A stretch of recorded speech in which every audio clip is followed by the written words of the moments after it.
मुख्यमंत्री रेखा गुप्ता ने the light for Delhi summit में दिल्ली को वैश्विक पर्यटन हब बनाने का विज़न रखा।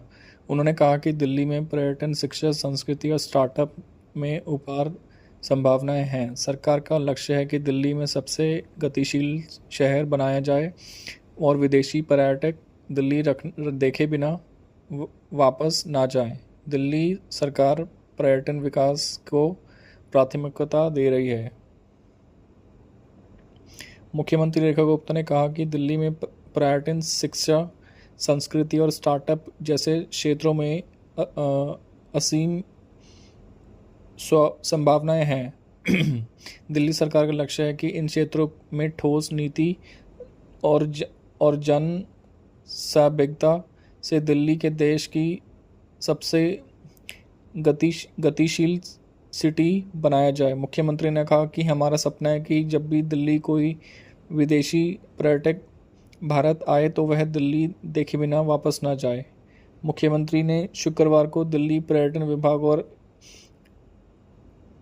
आयोजित दिल्ली हाइट फॉर दिल्ली में समिट बोल रही थी। इस आयोजन का उद्देश्य दिल्ली को driving experiential leadership, innovative growth, high impact tourism की दृष्टि को एक अग्रणी शहर के रूप में स्थापित करना है।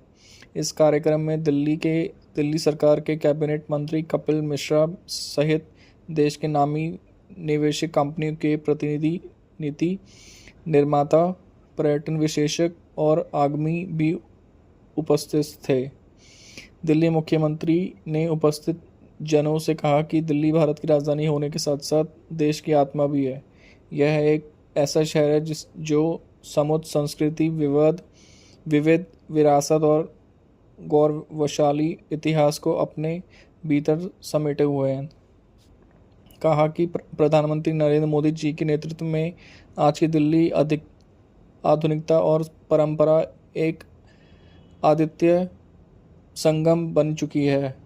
भारत मंडप, यशोभूमि, प्रधानमंत्री संग्रहालय और नेशनल वॉर मेमोरियल और जैसे प्रतिष्ठित स्थल दिल्ली को वैश्विक सांस्कृतिक और ऐतिहासिक पर्यटन केंद्र के रूप में पहचान दिला रहे हैं। उन्होंने कहा कि प्रधानमंत्री भी देश के पर्यटन विकास को प्राथमिकता दे रहे हैं और हमारी सरकार भी सभी क्षेत्रों में संभावित प्रयासों को साथ राजधानी को विश्व स्तरीय बनाने की दिशा में काम कर रही है।